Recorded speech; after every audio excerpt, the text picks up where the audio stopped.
Scholars اور مذہبی رہنماؤں میں سے ہیں جنہوں نے اس عرصے میں مسلمانوں میں بیداری کی ایک لہر اور ایک تڑپ جو ہے وہ پیدا کی۔ سیدہ مولانا مودودی کی شخصیت اور مولانا مودودی رحمۃ اللہ علیہ کی زندگی میں جو خصوصیات تھیں اس کو سمجھنے کے لیے ضروری ہے کہ آپ کے سامنے اس دور کا پس منظر بھی ہو۔ یعنی آج سے کئی سال بعد اگر 2020 کے بارے میں کوئی ذکر کیا جائے گا تو 2020 میں دنیا میں رونما ہونے والے بڑے واقعات کو بنیاد بنا کر اس زمانے کے حوالے سے آئندہ نسل یا جنریشنز کو آگاہ کیا جائے گا، تو بات جو ہے وہ بآسانی کسی کی سمجھ میں آ سکے۔ اسی طرح مولانا مودودی رحمۃ اللہ علیہ کی پوری شخصیت کو سمجھنا، کیونکہ حالات اور اطراف کی چیزیں جو ہوتی ہیں وہ آپ کی شخصیت کو ڈیولپ کر رہی ہوتی ہیں، اس لیے اس زمانے کو جب تک نہیں سمجھا جائے گا تب تک مولانا کی شخصیت اور ان کی جس انداز میں پرورش ہو رہی ہے وہ سمجھنا جو ہے وہ ہمارے لیے تھوڑا سا مشکل ہوگا۔ میں یہ سمجھتا ہوں کہ ہندوستان میں جو بڑا طویل عرصہ مسلمانوں کی جو حکومت رہی 1000 سال، اس عرصے میں ہندو مسلم یونٹی بھی رہی، لیکن مجموعی طور پر مسلمانوں نے بھارت کے یا ہندوستان کے اکثریتی ہندوؤں کے اوپر جو ہے وہ حکومت کی۔ مسلمان عددی طور پر کم تھے، عددی طور پر ہندو زیادہ تھے، لیکن طویل عرصہ جو 1000 سال حکومت کی گئی ہے وہ مائنورٹیز نے میجورٹی کے اوپر جو ہے وہ حکومت کی ہے، اور مسلمان اپنی گورننس کے اعتبار سے اور اپنی قیادت کے اعتبار سے اور اپنی صلاحیتوں کے اعتبار سے یقیناً کوئی حیثیت رکھتے تھے جس کی وجہ سے اس پورے خطے کے مختلف ریاستوں کے اوپر مسلمانوں کی جو حکومت رہی۔ مغل بادشاہوں کا نام اس میں سب سے زیادہ آتا ہے، لیکن جہاں ایک جانب سیاسی طور پر مسلمان اس خطے کے اندر مضبوط تھے، وہاں دوسری جانب مسلمانوں میں کچھ علماء ایسے آئے ہیں کہ جنہوں نے اس بین المذاہب خطے کے اندر، جہاں پر سکھ بھی موجود تھے، جہاں ہندو بھی موجود تھے، جہاں مسلمان بھی موجود تھے، جہاں کسی دائرے میں عیسائی بھی موجود تھے، جہاں اوپر کے علاقے میں بدھ مت کے لوگ موجود تھے، مسلمانوں نے ان تمام مذاہب کے اوپر جو ہے وہ حکومت کی ہے۔ وہاں پر مسلمانوں کے مختلف علماء نے وقت کے ساتھ ساتھ تجدید دین کا کام بھی کیا ہے، تاکہ ان بین المذاہب کی وجہ سے انٹیگریشن آف پریکٹسز نہ ہو جائے۔ نتیجتاً یہ ہوگا اور ہوا بھی، اور ہم نے دیکھا بھی کہ مسلمانوں میں ہندوؤں کی بڑی رسومات آئیں، ہندوؤں میں مسلمانوں کی بہت ساری رسومات آئیں، اور آج بھی جو ہماری اس پورے خطے کی جو ایک تہذیب ہے، ایک کلچر ہے، وہ مکس قسم کا انڈین سویلائزیشن کا ایک ایسا کلچر ہے جس میں مسلمان ہندوؤں کی بہت ساری چیزیں کرتے ہوئے آر محسوس نہیں کرتے، اور ہندو جو ہے وہ مسلمانوں کی بہت ساری چیزیں کرتے ہوئے آر محسوس نہیں کرتے۔ تو اس زمانے میں تقریباً 10ویں صدی کے اندر جو ہے وہ مجدد الفسانی رحمۃ اللہ علیہ کا نام آپ نے پاکستان اسٹڈیز کے اندر یا سوشل اسٹڈیز کے اندر پڑھا ہوگا۔ حضرت مجدد الفسانی، شیخ سرہندی، یہ انہوں نے اس زمانے میں مغل بادشاہوں کی جو انٹیگریشن ہوئی تھی ہندو مسلم رسومات کے حوالے سے، اکبر نے ایک دین نیا بنا دیا تھا، لبرل تھا، سوشل خیالات کا حامل تھا، اس نے ایک نیا دین تشکیل دیا تھا جس کا نام دین الہی رکھا گیا تھا، جس میں مسلمانوں کو کہا گیا تھا کہ آپ ہندوؤں کی چیزوں کو انٹیگریٹ کر لیں، ہندوؤں کو کہا گیا تھا مسلمانوں کی چیزوں کو انٹیگریٹ کر لیں۔ نتیجتاً جو نئی نسل پہ پیدا ہوتی ہے وہ ایک مرغوبہ قسم کا جب دین دیکھتی ہے تو اسے چیزیں سمجھ نہیں آتی۔ مجدد کہتے ہیں تجدید کرنے والے کو، جو ریویو کرتا ہے کسی ایگزسٹنگ چیز کو، وہ اپنی طرف سے کوئی چیز لے کر نہیں آتا، بلکہ جو کوئی چیز ایگزسٹ کر رہی ہوتی ہے اس کو ایک ریگولر شیپ کے اندر لے کر آتا ہے تاکہ وہ صحیح شیپ کے ساتھ لوگوں کے سامنے پریزنٹ کی جا سکے اور اس کو ایکسیپٹ کیا جا سکے۔ اور الفسانی 1000 سال میں یہ دوسرے مجدد ہیں۔ پہلے مجدد نبی اکرم صلی اللہ علیہ وسلم کو کہا جاتا ہے کہ انہوں نے تمام پرانے ادیان کی ایک صحیح انداز میں تجدید کر کے عیسائیوں کے، یہودیوں کے جتنے بھی عقائد تھے ان کی صحیح تجدید کر کے ایک نیا ورژن رب تعالیٰ کے حکم سے اسلام کی صورت میں پیش کیا۔ تو ہمارے خطے میں مجدد الفسانی، ان کو کہا جاتا ہے کہ انہوں نے پھر اس عرصے میں جو تبدیلی آئی 5-6 سالوں میں اس کو ریویو کر کے لوگوں کے سامنے پیش کیا تاکہ صحیح دین صحیح انداز میں صحیح کیفیت کے ساتھ مسلمانوں تک جو ہے وہ پہنچے۔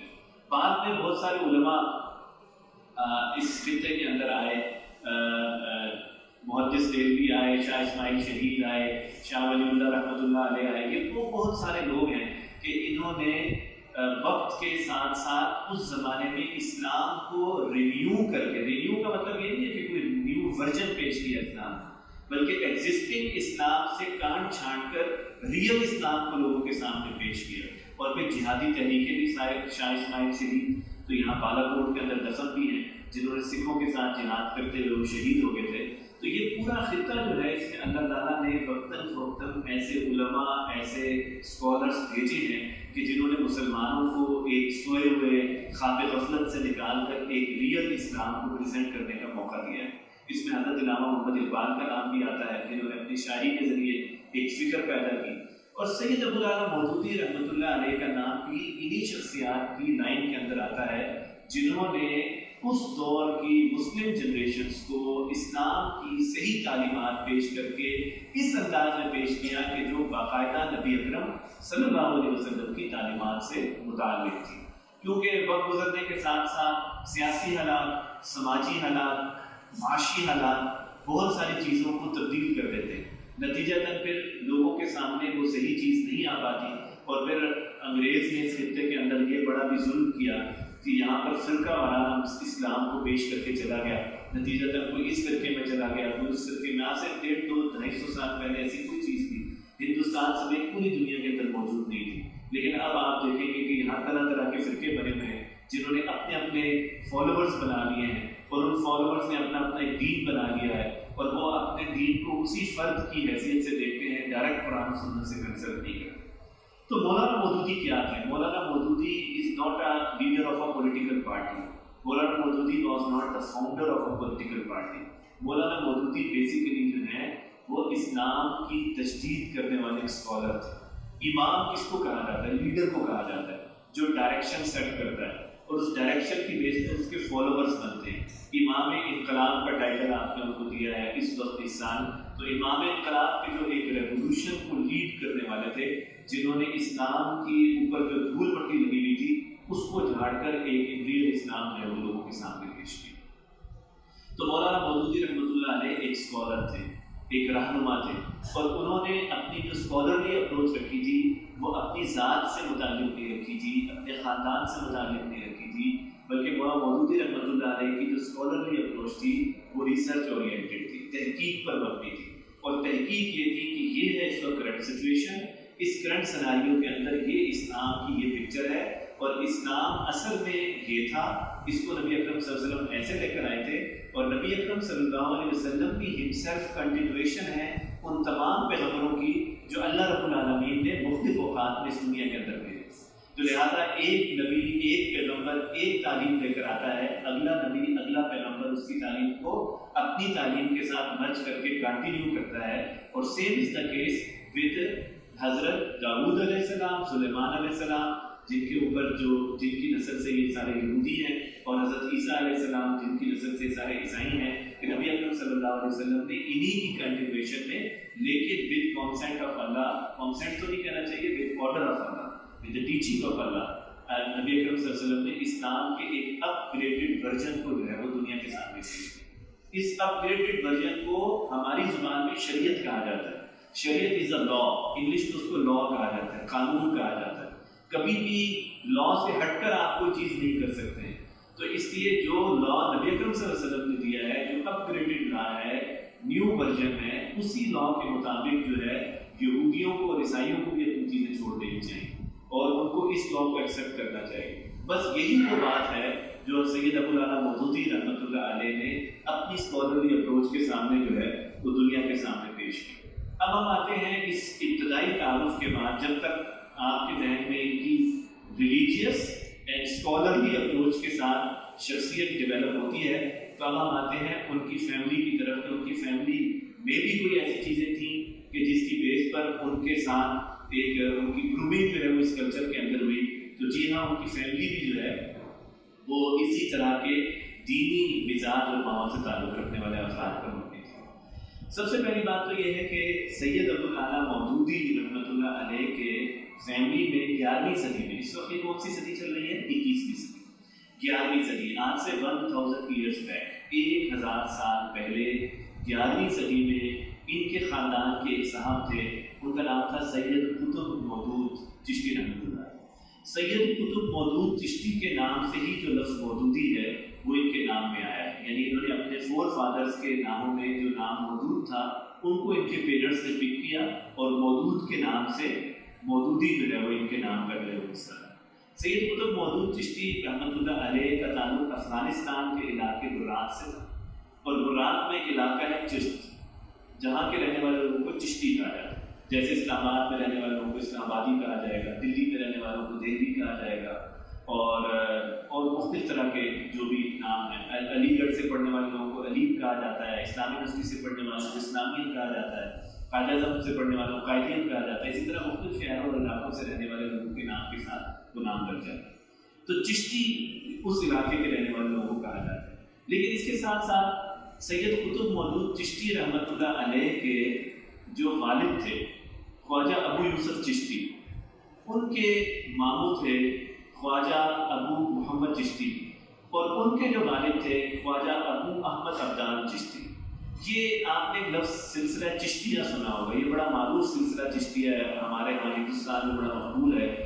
یہ جو خواجہ ابو احمد عبدان چشتی رحمۃ اللہ علیہ تھے، یہ بنیادی طور پہ سلسلہ چشتیہ کے بانی تھے، اور انہوں نے ان کی تعلیمات کی وجہ سے لوگ جو ان کو پڑھتے تھے، ان سے علم حاصل کرتے تھے، وہ چاہے چشت کے علاقے کے رہنے والے تھے یا چشت کے علاقے کے رہنے والے نہ ہوں، جب وہ ان سے کوئی نالج گین کر لیتے تھے تو وہ ڈگری کے طور پہ اپنے آپ کو کہتے تھے کہ میں بھی چشتی ہوں، اور وہ جو ایک کنٹینیویشن آف نالج ہوتی ہے کہ انہوں نے ان سے سنا، پھر اس نے اس سے تعلیم حاصل کی، اس نے اس سے تعلیم حاصل کی۔ تو جو خواجہ جو سید قطب مودود چشتی رحمۃ اللہ علیہ کے جو والد کے ماموں کے والد تھے، یعنی کہ دادا پیر آپ ان کو کہہ رہے ہیں ان کے تھے، یہ بنیادی طور پہ سلسلہ چشتیہ کے فاؤنڈر تھے۔ انہوں یہ تعلیم دیا کرتے تھے دین کی، اور ان سے پوری دنیا میں ان کے شاگرد تھے، خاص طور پہ افغانستان، موجودہ ایران اور موجودہ ہندوستان میں ان کے شاگرد تھے۔ یہ جو سید قطب مودود چشتی تھے، یہ 13ویں نسل سے حضرت امام حسین کی اولاد میں سے، اور حضرت امام حسین کی اولاد میں حضرت امام علی نقی، اور امام حسن کی اولاد میں حضرت امام حسن مثنی، ان کی آگے اولاد سے 13ویں نسل میں سید قطب مودود چشتی رحمۃ اللہ علیہ جو ہے وہ پیدا ہوئے۔ اور سید قطب مودود چشتی رحمۃ اللہ علیہ کا یہ تو ایک بائی بلڈ جو ریلیشن شپ ہے حضرت امام حسین کے ساتھ یا حضرت امام علی کے ساتھ، حضرت علی رضی اللہ تعالیٰ عنہ کے ساتھ، یہ 14ویں نسل میں حضرت علی سے اور 13ویں نسل میں حضرت امام حسین سے جا کے مل جاتے ہیں۔ دوسری طرف یہ جو ہندوستان ہے، اس کے بارے میں ایک بات پہ سب لوگوں کا کنسنسس ہے کہ یہاں دین جو ہے وہ علماء اور ولی اولیاء جسے ہم کہتے ہیں، ولی اللہ، ان کے ذریعے پیدا ہے۔ یہ ہندوستان آئے مختلف علاقوں سے، عربوں کے ساتھ رہے مختلف، اور مختلف جگہوں کے اوپر بیٹھ کے، اور انہوں نے دین کی ترویج کی، دین کی تبلیغ کی، لوگوں کو دین سکھایا۔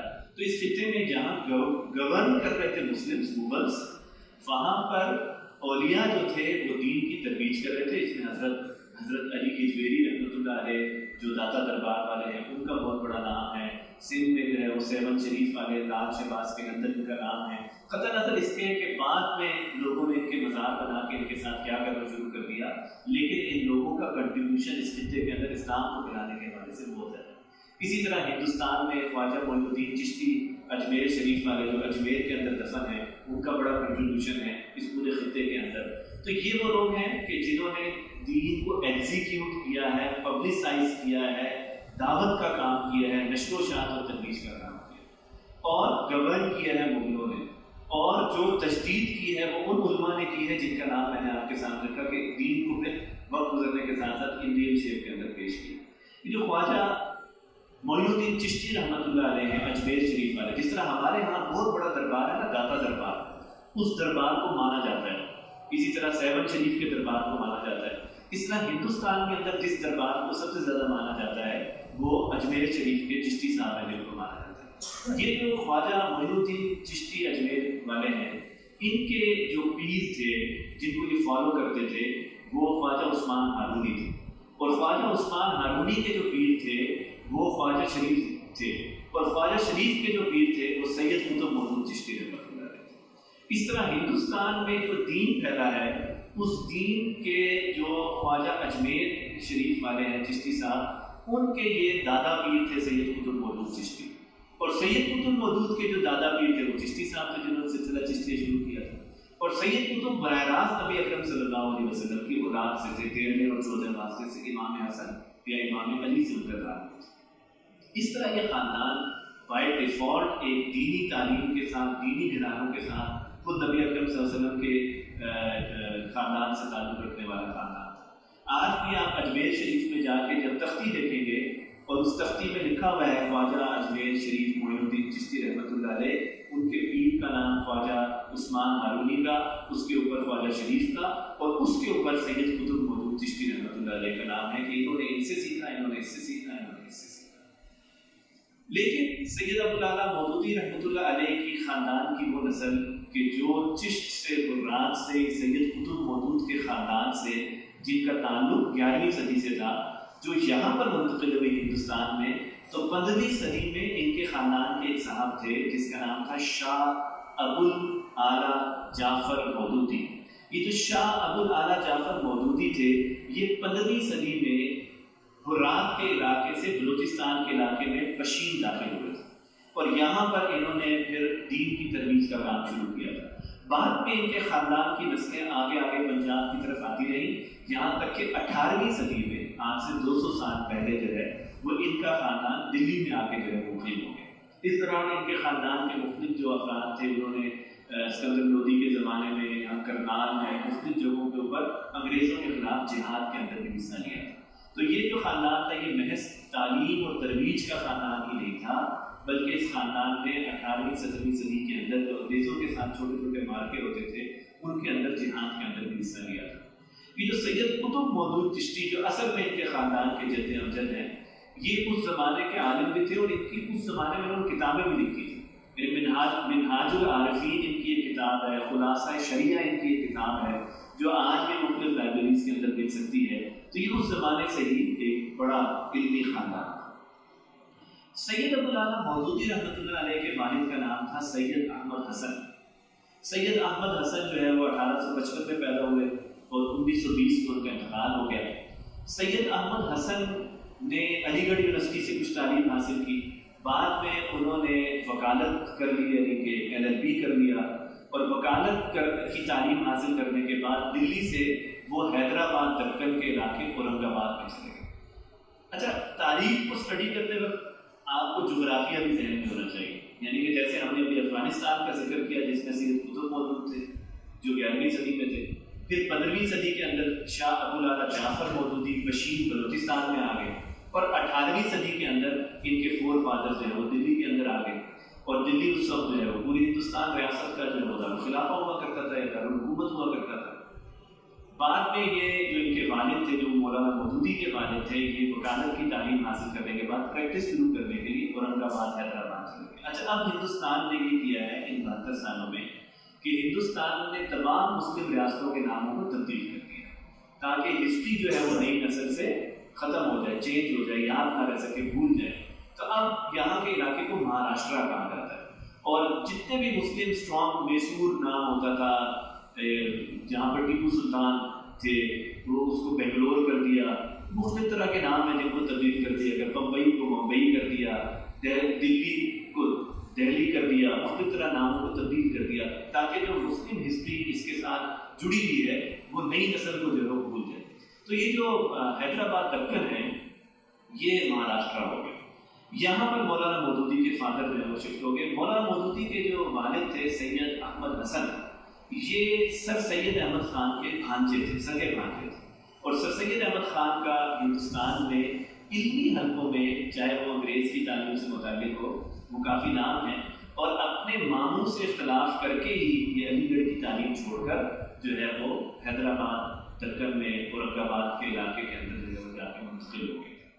سید ابوالعلا مودودی وہی 1903 کے اندر پیدا ہوئے، یہ 2020 ہے تو آج سے آپ کہہ لیجیے 117 سال پہلے 1903 میں سید ابوالعلا مودودی رحمۃ اللہ علیہ کی پیدائش جو ہے وہ حیدرآباد دکن کے علاقے اورنگ آباد میں ہوئی۔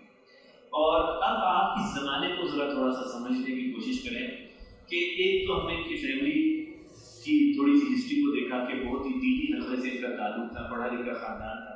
ایک اس سے پہلے ہم نے مولانا مودودی کو ان لائن کیا ہے ود دو اسکالرس کے جنہوں نے اسلام کو ریوائیو کیا یا تجدید کی۔ اور ایک جب آپ اس زمانے کے تھوڑے سے حالات کو سمجھیں کہ تقریباً 1700 کے نصف تک جو ہے مسلمانوں نے وہاں پر حکومت کی، لیکن 1750 کے بعد آہستہ آہستہ انگریزوں نے وہاں پہ اپنا کنٹرول کرنا شروع کر دیا، اور فائنل جب مسلمانوں کے ہاتھوں سے گورنمنٹ گئی ہے ہندوستان کی، دیٹ از 1857 کی جنگ آزادی جسے ہم کہتے ہیں۔ تو 1857 کی جنگ آزادی کے بعد پیورلی یہاں پر انگریز نے اپنی حکومت شروع کر دی، اور مسلمانوں کے ہاتھ سے گورنمنٹ کے تمام پاور جو ہے وہ چھین لی گئی، اور مسلمانوں کے ساتھ ظلم اور زیادتی کا ایک سلسلہ شروع ہوا۔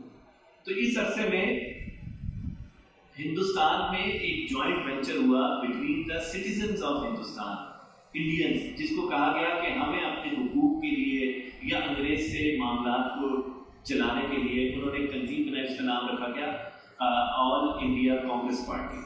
اس کے اندر مسلمان بھی تھے، ہندو بھی تھے، سارے لوگ اس کے اندر شامل تھے۔ لیکن جب کچھ عرصے بعد مسلمانوں کو یہ فیل ہوا کہ یہ کانگریس تو بہت زیادہ ہندوؤں کے ساتھ اٹیچ ہو چکی ہے، تو پھر انہوں نے اپنی ایک کلب پولیٹیکل پارٹی کی شیپ میں تشکیل دیا، جس کا نام رکھا گیا آل انڈیا مسلم لیگ۔ اب آل انڈیا مسلم لیگ 1906 میں بنی، مولانا مودودی پیدا ہوئے 1903 میں۔ اب یہ وہ پیریڈ ہے جس وقت مسلمانوں میں kind of revival against British ہو رہی تھی کہ یہ جو 50-60 سال سے ہمارے اوپر قبضہ کر کے بیٹھے ہوئے ہیں، 1.5-2 سال سے ایسٹ انڈیا کمپنی کی صورت میں ہے، ہمیں ان برٹش کے خلاف کچھ نہ کچھ کرنا چاہیے تاکہ اس ہندوستان میں جو ان کا قبضہ ہے یہ کسی طرح ختم کیا جا سکے۔ اچھا، یہ ہمارا ریجنل پالیٹکس تھی، لیکن انٹرنیشنل پالیٹکس کو بھی سمجھنا بہت ضروری ہے۔ انٹرنیشنل پالیٹکس کے اندر جو ہے مسلمانوں کی جو اوور آل گورننس سسٹم تھا وہ خلافت عثمانیہ کے ساتھ اٹیچ تھا۔ اب خلافت عثمانیہ کو آپ لوگوں سے زیادہ تو کوئی بھی نہیں جانتا ہو، سارے اردو ڈرامہ دیکھنے والے لوگ ہیں، تو یہ بہت اچھا کیا انہوں نے کہ ہمیں ہماری ہسٹری کے ساتھ اٹیچ کر دیا۔ تو ابھی میں آپ کو خلافت عثمانیہ ویسے سمجھاتا تو کسی کو سمجھ نہیں آنے تھی۔ تو خلافت عثمانیہ 600 years they govern Islamic states. اس سے پہلے خلافت عباسیہ تھی جنہوں نے تقریباً 500 سال گورن کیا۔ اس سے پہلے خلافت اموی تھی جنہوں نے 90 سال 100 سال حکومت کی۔ اس سے پہلے خلافت راشدہ تھی جو تقریباً 30-40 سال پر مشتمل ہے، جو 4 خلفاء پر ہے۔ اور اس سے پہلے نبی اکرم صلی اللہ علیہ وسلم کا اپنا 23 سال کا دور۔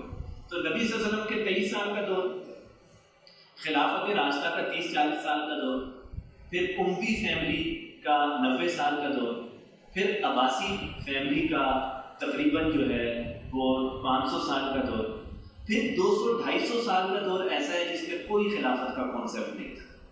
بہت زیادہ قبضے ہو چکے تھے، جیسے منگولوں کے قبضے ہو چکے تھے، بغداد تباہ ہو گیا تھا۔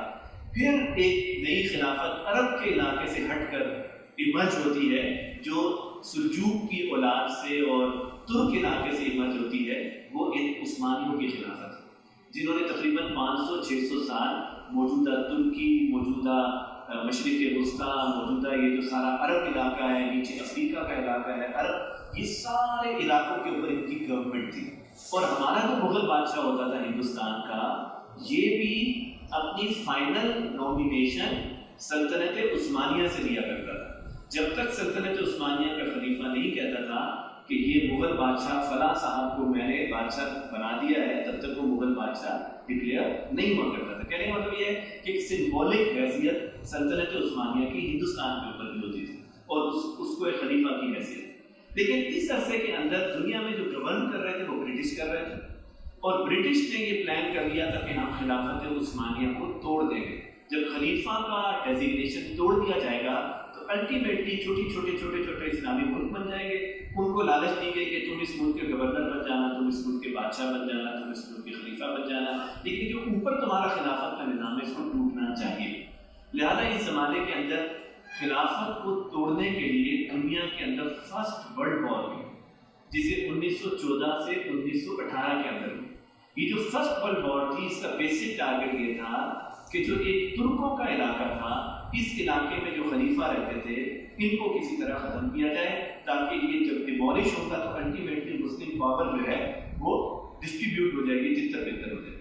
تو فرسٹ ورلڈ وار جو ہے وہ اس زمانے کے اندر 1914 سے 1918 میں لڑی گئی، جس کے نتیجے میں ترکوں کے اندر سے فوج کے ایک سپہ سالار جس کا نام مصطفیٰ کمال اتا ترک تھا، اس نے بغاوت کر دی خلیفہ کے خلاف، خلیفہ کو اریسٹ کر دیا، بعد میں جلا وطن بھیج دیا، اور اس نے اعلان کیا کہ آج سے جو خلافت عثمانیہ کا ترک ایریا ہے اس کا نام آج سے ترکی ہوگا، اور حجاز کا ایریا جو ہے یہ بعد میں فوری طور پہ تو نہیں، بعد میں 20-25 سال بعد ایک صاحب کو دے دیا جس کا نام سعود تھا، تو سعود اس کا بادشاہ بن گیا، اور بعد میں سعود کی اولاد آج تک وہاں پہ حکومت کر رہی ہے۔ اس وقت بھی سعود کا بیٹا شاہ سلیمان جو ہے وہ وہاں پر سعودی عرب کا بادشاہ ہے، تو اس نے اپنے علاقے کا نام ہی سعود سے سعودی عرب رکھ دیا۔ اور پھر جو ہے نیچے فلسطین کا علاقہ، اردن کا علاقہ، عراق کا علاقہ، ایران کا، یہ سارے ٹوٹ گئے، اور نیچے افریقہ کے اندر مصر ہے، ایتھوپیا ہے، الجزائر ہے، سوڈان ہے، یہ سارے علاقے بھی خلافت ٹوٹنے کی وجہ سے لوکل لیڈرز نے جنہوں نے اندر سے بغاوت کر دی تھی ان کو وہاں پہ دے دیا کہ تم یہاں کے بادشاہ، تم یہاں کے بادشاہ۔ اور یہ بات آپ کو اس ترک ڈرامہ دیکھنے کے بعد شاید ایزیلی سمجھ آ جائے کہ کس طرح لوگوں کو خریدا گیا، کس طرح لوگوں کو اسلام کے خلاف صرف حکومت دینے کے لیے تیار کیا گیا، اور نتیجہ خلافت کا کانسیپٹ جو ہے وہ سارا اس علاقے میں اس وقت تک آپ کے لیے یہ بات مولانا مودودی کو سمجھنا کیوں، وائی ہی از امام انقلاب، why he is just not a امام مسلم، امام صرف کیوں نہیں تھے وہ امام انقلاب کیوں تھے، یہ ایک بڑا اہم سوال ہے جو آپ کے ذہنوں کے اندر ہونا چاہیے۔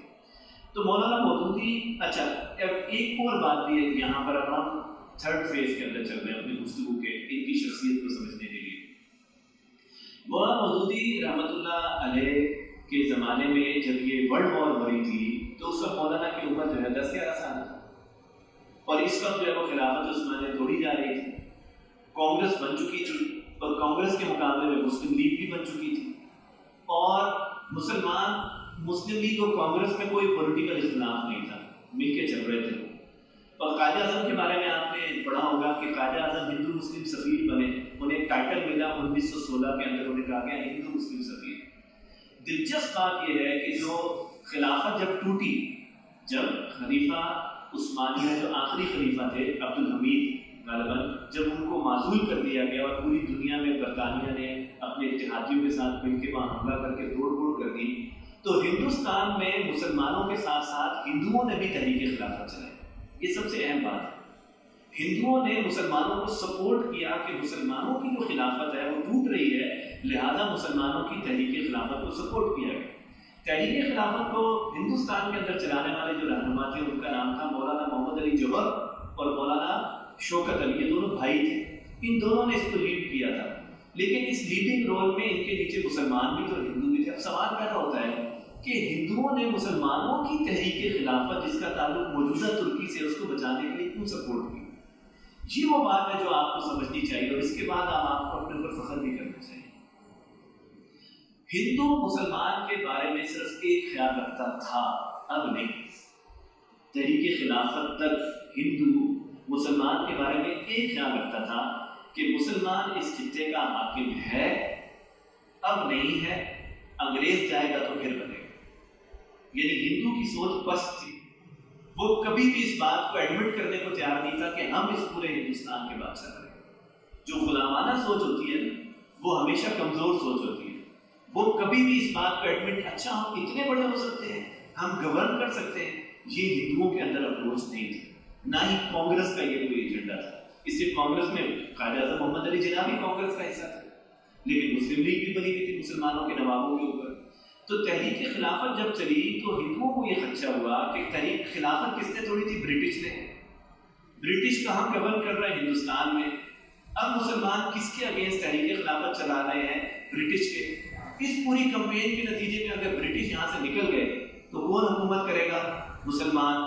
لہٰذا کس کے ساتھ بنا کے رکھو؟ مسلمانوں کے ساتھ بنا کے رکھو، تاکہ بعد میں جب برٹش یہاں سے چلے جائیں تو پھر ہم جو ہیں وہ مسلمانوں کے ساتھ مل کے اس خطے کے اندر کام کر سکیں، کیونکہ برٹش کمزور ہونے لگ گئے تھے۔ حالانکہ ورلڈ وار بھی بہت پاورفل ہوئی، مسلمان ٹوٹے، لیکن انہیں خدشہ یہ تھا کہ یہاں سے لیکن بعد میں پھر ہندوؤں کا ایک لیڈر آیا جس کو یہ مہاتما گاندھی کہتے ہیں، ان کا فادر، اس نے انہیں کہا کہ یہ کس چکر میں تم لوگ لگے ہوئے ہو؟ پھر انگریز نے گاندھی کے ساتھ مل کر جو ہے وہ کانگریس کو ری ڈیولپ کیا اور اپنی پینگیں ان کے ساتھ بڑھائی۔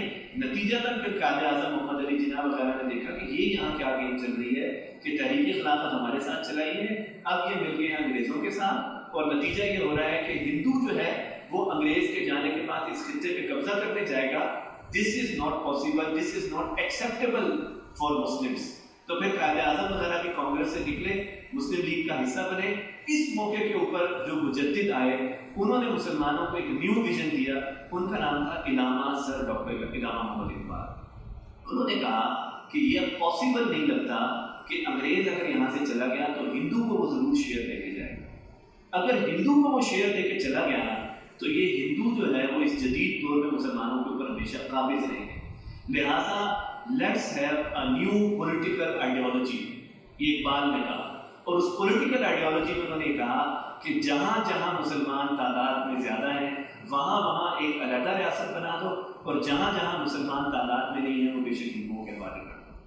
یہ وہ فکر تھی جس نے دبے ہوئے کمزور مسلمان، جہاں خلافت ٹوٹ گئی، خلیفہ معزول ہو گیا، فوج نے حکمرانی شروع کر دی، چھوٹے چھوٹے ٹوٹے بن گئے، عرب حجاز کے اوپر بھی قبضہ ہو گیا، ہندوستان میں انگریزوں کی ایک اسٹرانگ پاور ہو گئی، وہاں پر جو ہے علامہ اقبال نے ایک نیا ویژن دیا مسلمانوں کو خطبہ الہ آباد میں 1930 میں 1931 میں۔ اب یہ وہ پورا پیریڈ ہے کہ مسلمان پولیٹیکلی ڈاؤن فال کی طرف ہے، اسلام ویک ہو چکا ہے، انگریز جاتے جاتے بریلی کے رہنے والوں کو بریلوی اور دیوبند کے رہنے والوں کو دیوبندی بنانے چلا گیا۔ انہوں نے 2 مدرسے وہاں پہ بنائے، ایک بریلی کا مدرسہ بنایا، بریلی میں جو بھی بچہ پڑھ کے نکلتا تھا وہ بریلوی کہلاتا تھا، اور دیوبند کا جو علاقہ ہندوستان میں وہاں جو بچہ پڑھ کے نکلتا تھا وہ اپنے آپ کو کیا کہتا تھا؟ دیوبندی کہتا تھا۔ اور انہوں نے ان کے فرقے بنانا شروع کر دیے اور کانگریس کو اسٹرانگ کر دیا۔ مسلم لیگ کا قائد اعظم ہندوستان چھوڑ کے انگلینڈ چلا گیا، بعد میں علامہ اقبال نے ان کو راضی کیا کہ یہ تم کیا کر رہے ہو، اگر تم لیڈ نہیں کرو گے تو یہ ویژن کیسے چلے گا۔ اور مسلمانوں کا کوئی اسلامی اسکالر نہیں تھا کہ جو ان کو گرو کر سکتا ہو کہ یہ ریئل اسلام ہے۔ دیکھیں ریئل اسلام گورنمنٹ کی بات کرتا ہے، یہ جو پوری کی پوری خلافت عثمانیہ کیسے ڈیولپ ہوئی ہے۔ خلافت عثمانیہ میں جو یہ جو اردو ڈرامے میں ایک مولوی صاحب آتے ہیں اس کا کیا نام ہے؟ ابن عربی۔ تو ابن عربی نہ ہوتا تو وہ جہادی کیسے ڈیولپ کرتا اردو ملک۔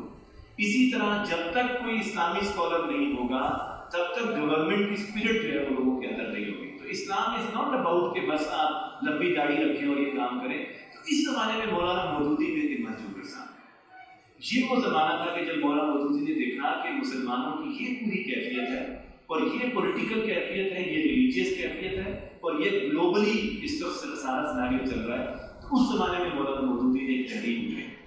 اب ہم آتے ہیں مولانا مودودی کے تھوڑے سے بچپن کے اوپر۔ آخر میں ہم ان ساری بریکٹس کو جو میں نے آپ کے ساتھ شیئر کی ہے اس کو انٹیگریٹ کرنے کے ساتھ اب ہم ایک نئے سین کی طرف چلتے ہیں۔ مولانا مودودی نے 9 سال کی عمر میں 4 بنیادی کورسز پڑھ لیے تھے۔ 9 سال کی عمر میں، آپ بھی 9 سال سے گزرے ہیں، آپ کو بھی پتا ہوگا۔ نمبر 1 گرامر پڑھی ہے، ہمیں آج تک نہیں آتا، صرف اللہ کسی کا۔ نمبر 2 عربک پڑھی، نمبر 3 فارسی پڑھی، نمبر 4 قرآن اینڈ نمبر 5 حدیث۔ یہ 5 بنیادی کورسز 9 سال کی عمر میں ابتدائی تعلیم اس کی حاصل کر لی۔ 9 سال کی عمر کے بعد یہ گھر سے حاصل کی کیونکہ گھر کا کلچر ایسا تھا۔ 9 سال کی عمر کے بعد مولانا مودودی نے مدرسہ میں وہیں اورنگ آباد کے مدرسے میں رشیدیہ میں ایڈمیشن لیا۔ رشیدیہ 8ویں جماعت ہو گیا تھا اور 2 سال بعد مولوی کی ڈگری حاصل کی، مولوی 10ویں جماعت ہو گیا تھا۔ اور 11 سال کی عمر میں مولانا مودودی نے مولوی کا امتحان پاس کر لیا۔ اور یہ جو 5 بنیادی کورسز تھے، ابتدائی تعلیم گھر سے حاصل کرنے کے بعد 2 سال میں اس میں مزید تعلیم حاصل کی۔ اس کے بعد مولانا مودودی کے جو والد تھے انہوں نے ان کو دارالعلوم حیدرآباد میں پڑھنے کے لیے بھیج دیا، لیکن اسی دوران ان کے والد کی طبیعت بہت زیادہ خراب ہو گئی، تو ان کے والد کی صحت خراب ہونے کی وجہ سے یہ جو مولانا کے بڑے بھائی تھے ابو محمد، ابو قاسم، ابو الخیر اور ابو لالا، یہ 4 بھائی تھے۔ تو یہ ابو محمد کے پاس چلے گئے وہاں پر بھوپال میں، تاکہ ان کے والد کا علاج ہو۔ تو یہ اپنے بڑے بھائی کے ساتھ کہ ہاں اپنے والد کے پاس علاج کے لیے وہاں پر چلے گئے۔ اس دوران ان کے بڑے بھائی جو تھے، جو ابو الخیر تھے، یہ مختلف رسائل کے مدیر تھے۔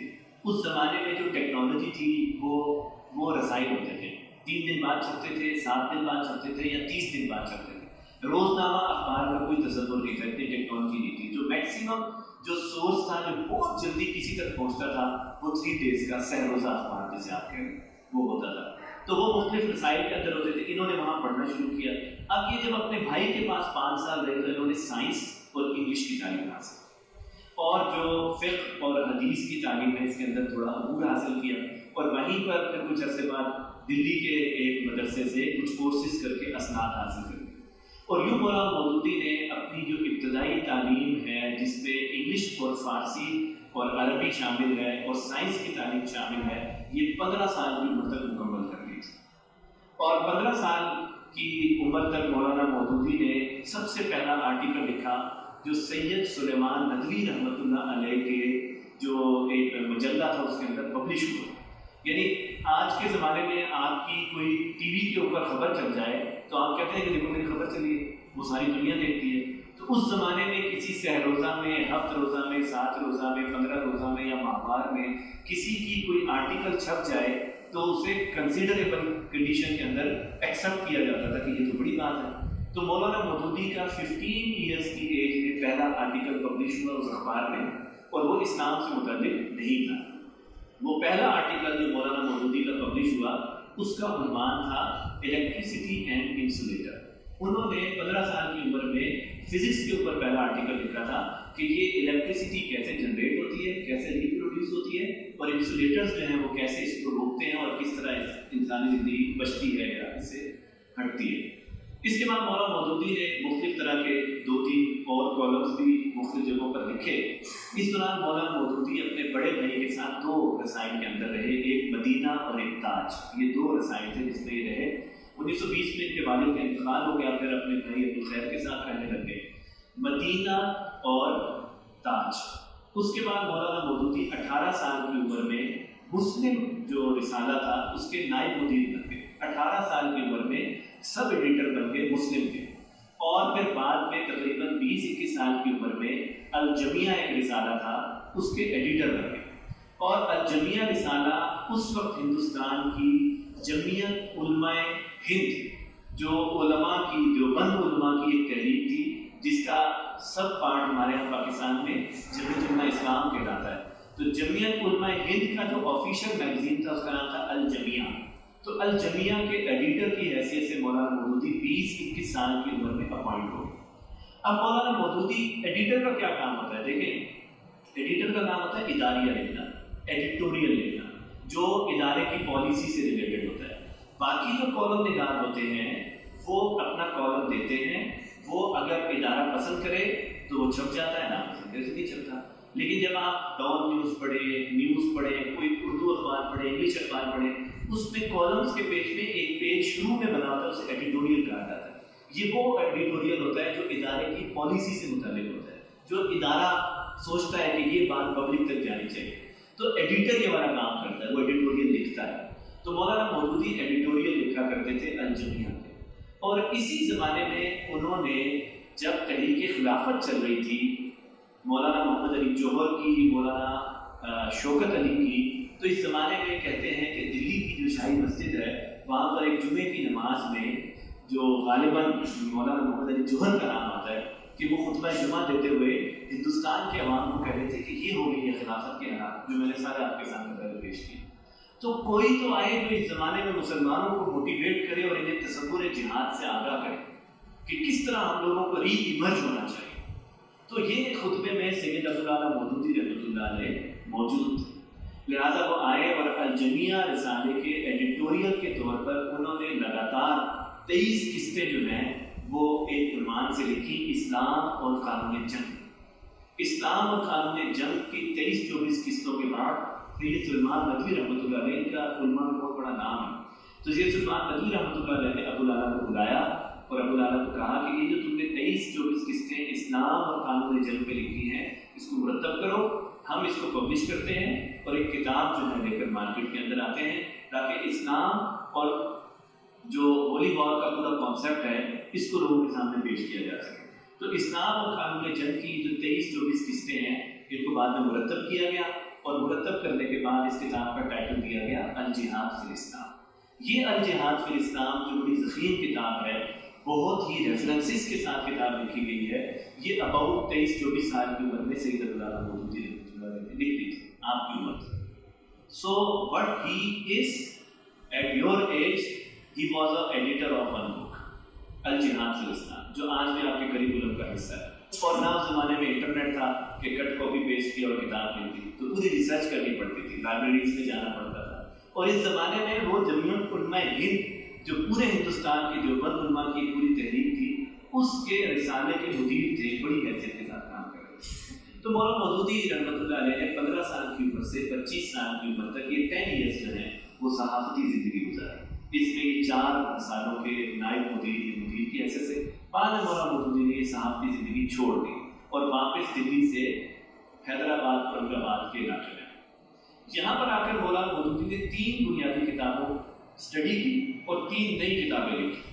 پہلی کتاب لکھی تاریخ آل سلجوق۔ یہ آل سلجوق وہی ہے جو آج کے زمانے میں آپ ڈرامہ دیکھتے ہیں، اس سے پہلے سلجوق سلطنت تھی اور جس کے انڈر یہ سارے ایریاز تھے۔ تو تاریخ آل سلجوق مولانا مودودی رحمۃ اللہ علیہ نے 26-27 سال کی عمر میں لکھ دی۔ اس کے بعد دوسری کتاب انہوں نے لکھی تھی دولت آسکیہ، یہ جو حیدرآباد دکن، نظام دکن اور ان کی برٹش گورنمنٹ کے ساتھ ریلیشن شپ، اس کے اوپر انہوں نے کتاب لکھی۔ ابن خلدون ایک بہت بڑا نام ہے تاریخ دان کا، ان کی جو کتاب تھی اس کی ٹرانسلیشن کی اردو کے اندر، یہ مولانا مودودی نے کام کیا۔ تو اس زمانے میں جو 5 ایئرز ہیں، یعنی کہ 15 سے 25 سال وہ صحافتی زندگی میں رہے اور ان کا نام ہندوستان کے علاقے میں پھیلنا شروع ہو گیا۔ لیکن 25 سے 30 سال کی عمر میں انہوں نے صرف اپنے گھر میں بیٹھ کر کتابیں لکھی، ریسرچ کی اور پڑھا، اور اس زمانے میں یہ والی کتابیں ان کی پبلش ہوئی۔ 30 سال کی عمر میں 1933 میں مولانا مودودی نے ڈیسائیڈ کیا کہ مجھے اپنا ایک خود رسالہ نکالنا چاہیے جو ہندوستان کے عوام کو صحیح معنوں میں قرآن اور یہ جو پورے حالات ڈسٹرب ہوئے ہیں اس میں ایک صحیح رہنمائی کر سکے، گائیڈ کر سکے۔ تو 1933 میں جب ان کی عمر 30 سال تھی تو مولانا مودودی نے ایک رسالہ نکالنا شروع کیا، اس کا نام انہوں نے رکھا ترجمان قرآن۔ یہ ترجمان قرآن ابھی بھی نکلتا ہے الحمدللہ، 1933 سے اب 2020 آ چکا ہے، کوئی اباؤٹ 90 ایئرس کے اراؤنڈ ہو چکے ہیں، یہ رسالہ مستقل نکل رہا ہے۔ اور اس رسالے میں جو ایڈیٹوریل لکھتے تھے وہ اشارات کے نام سے وہ لکھتے تھے، اور آج بھی ترجمان قرآن آپ کھولیں گے تو جو بھی اس کا ایڈیٹر ہے، سر پروفیسر خورشید صاحب اس کے ایڈیٹر ہیں، تو وہ جو بھی پہلا کالم ہوتا ہے 20-25 صفحوں کا، 15 صفحوں کا، اشارات کے نام سے ہوتا ہے، رہنمائی آپ اس کو کہہ سکتے ہیں۔ تو 1933 میں 30 ایئرس کی ایج میں مولانا مودودی نے کیا کیا، ترجمان قرآن نکالنا شروع کر دیا۔ اور یہ جب رسالہ تھا یہ ہندوستان میں جاتا تھا، بذریعہ ڈاک جاتا تھا، لوگ اس کو پڑھتے تھے۔ اس کے عرصے میں اس سے 1 سال پہلے ایک چیز میں بتانا سے بھول گیا، جو حیدرآباد دکن کی گورنمنٹ تھی، انہوں نے مولانا مودودی ایک معروف ہو چکے تھے، 28-29-30 سال ان کی عمر ہو گئی تھی، تو انہوں نے اپنا کریکولم ڈیولپ کیا اسکول کے طلباء کے لیے، 1 سے لے کے 10 کلاس کے طلباء کے لیے۔ تو انہوں نے 1 کلاس کے طلباء کے لیے اسلامیات کی کتاب لکھوائی، 2nd، 3rd، 4th، 5th، تو جا کے 10th کلاس کے طلباء کے لیے جو کتاب ہے وہ ابو العلا مودودی لکھ کر دیں گے۔ تو ابو العلا مودودی نے 10th کلاس کے طلباء کے لیے اسلامیات کی ٹیکسٹ بک لکھ کے دی، جسے دینیات کے نام سے جانا جاتا ہے، جو اسلامی جمعیت طلباء کا نصاب رفاقت کا حصہ بھی ہے۔ تو یہ دینیات بنیادی طور پہ حیدرآباد گورنمنٹ نے 10th کلاس کے طلباء کے لیے اسلام سمجھانے کے لیے کتاب لکھوائی تھی، جو الحمدللہ اتنی مقبول ہے کہ آج دین کا جو بیسک علم ہے اگر کوئی جاننا چاہتا ہے تو قرآن و حدیث اگر ڈائریکٹ نہ بھی پڑھ سکے تو دینیات کتاب کو پڑھے تو اسے دین کا بیسک علم جو ہے پتہ چل جاتا ہے۔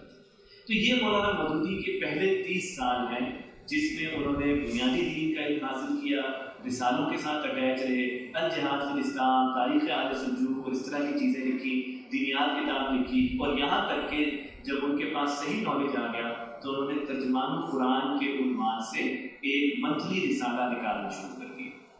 1933 سے لے کے 1941 کا جو پیریڈ ہے یہ مسلمانوں کے لیے بڑا ایمرجنگ پیریڈ ہے۔ علامہ محمد اقبال خواب پاکستان دیکھ چکے تھے، قائد اعظم محمد علی جناح لیڈنگ رول کے لیے تیار ہو چکے تھے، مسلمان برٹش کے خلاف مزاحمت کر رہے تھے، برٹش کے کمیشن آ رہے ہیں، مسلمانوں کے ساتھ بات چیت کر رہے ہیں، اور ہندو بنیا بیک اینڈ کے اوپر جو ہے کانگریس کی صورت میں برٹش کے ساتھ اپنے ریلیشن شپ ڈیولپ کر رہا ہے۔ اس زمانے میں جو ترجمان القرآن لکھا گیا، اس ترجمان قرآن کے جو ایڈیٹوریل تھے، جو اشارات تھے، یہ جو ہے نا سارے لکھے جا رہے تھے مسلمانوں کو موٹیویٹ کرنے کے لیے کہ بھائی یہ سچویشن کو سمجھو، اینالائز کرو کہ کیا چل رہا ہے تمہارے ہندوستان میں۔ یہ جو تمام اشارات ہیں یہ بعد میں ایک بک کی صورت میں پبلش کر دیے گئے۔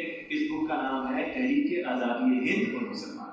یہ بک آپ پڑھ سکتے ہیں۔ اگر آپ مولانا مودودی کی پولیٹیکل تھاٹ کو پڑھنا چاہتے ہیں تو تحریک آزادی ہند اور مسلمان کے عنوان سے کتاب آپ کو کسی بھی مکتبے سے مل جائے گی، اس کو پڑھیں تو آپ کو پتہ چلے گا اس وقت یہ سیناریو تھا اور اس سیناریو میں مسلمانوں کا ایک اسکالر ان کی کیسے اپروچ کر رہا ہے۔ اسی عرصے کے اندر یہ جو 1940 تک کا زمانہ ہے، مولانا کی عمر تقریباً کتنی ہو چکی تھی؟ تقریباً 40 سال کے لگ بھگ ہو چکے تھے۔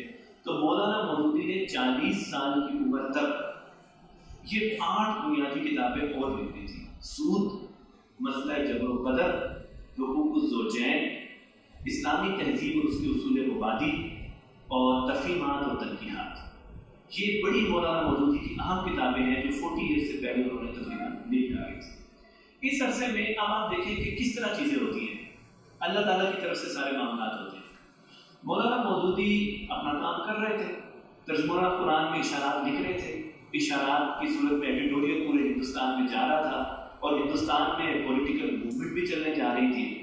یہاں پر ایک صاحب ہے، ان کا نام آتا ہے چودھری نیاز صاحب۔ چودھری نیاز صاحب کا ان کے پاس ایک بڑا علاقہ تھا، کافی ایکڑ زمین تھی جو موجودہ دلی ہے، اس کے اوپر ایک علاقہ ہے پٹھان کوٹ۔ اس پٹھان کوٹ میں ان کے پاس بہت بڑی زمین تھی۔ اب اللہ تعالیٰ ایک جیسے لوگوں کو کیسے ملاتا ہے؟ چودھری نیاز صاحب کی خواہش تھی کہ میری اس زمین پر ایک اسلامک سینٹر بنے، ایک ریسرچ انسٹیٹیوٹ بنے، جہاں پر کوئی لوگ آئیں اور آج کے دور میں جو مسلمانوں کو چیلنجز ہیں اس کے اوپر ورکنگ کریں، ریسرچ کریں، اور مسلمان اس اکیڈمی میں پڑھنے کے لیے آئیں اور پڑھنے کے نتیجے میں اسلام کو صحیح انداز میں لوگوں کے سامنے پیش کریں۔ لیکن چودھری نیاز صاحب کو پورے ہندوستان میں کوئی ایسا بندہ نظر نہیں آتا تھا کہ جو ان کے اس خواب کے اوپر کام کرے۔ So he wrote a letter to the vice chancellor of جامعہ الازہر مصر۔ انہوں نے قاہرہ میں جامعہ الازہر جو مصر میں ہے، بڑی پرانی یونیورسٹی ہے، اس کی بھی ایک الگ تاریخ ہے، ان کے وائس چانسلر کو خط لکھا کہ میں یہ چاہتا ہوں کہ آپ کے عرب بھیجیں یا جامعہ الازہر سے کوئی بندہ، ہندوستان میں تو کوئی ایسی اسلامی یونیورسٹی تھی نہیں کہ جو مسلمانوں کو رہنمائی دے سکے، تو آپ یہاں پر بھیجیں تاکہ میرے اس جگہ پر فائنانس میں حصول کروں۔ تو جامعہ الازہر کے وائس چانسلر نے کہا کہ جی میں تو یہاں پر صرف ایک ہی بندے کو جانتا ہوں، علامہ محمد اقبال کو، جن کو میں پڑھتا ہوں یا دیکھتا ہوں یا سنتا ہوں، جو بھی زمانے کے ٹور ہوں گے۔ تو انہوں نے علامہ اقبال کو ریکمینڈ کیا کہ آپ کوئی ریکمینڈ کر دیں، یہ خط آیا ہوا ہے آپ کے ہندوستان سے، تو آپ دیکھ لیں کہ اگر کوئی بندہ ایسا ہے۔ علامہ اقبال جو ہے وہ ترجمانی قرآن پڑھا کرتے تھے اور مولانا مودودی کے اشارات اور ایڈیٹوریل کو پڑھا کرتے تھے۔ تو مولانا مودودی نے چودھری نیاز صاحب کو خط لکھا کہ آپ اتنی دور جانے کی کیوں بات کرتے ہیں، ہمارے یہاں ہندوستان میں ایک نوجوان ہے، اس کا نام ابو الاعلیٰ ہے، آپ اس کو بلا لیں، وہ آپ کا اس لیے پورا ویژن جو ہے نا اس کو تشکیل دے سکتا ہے۔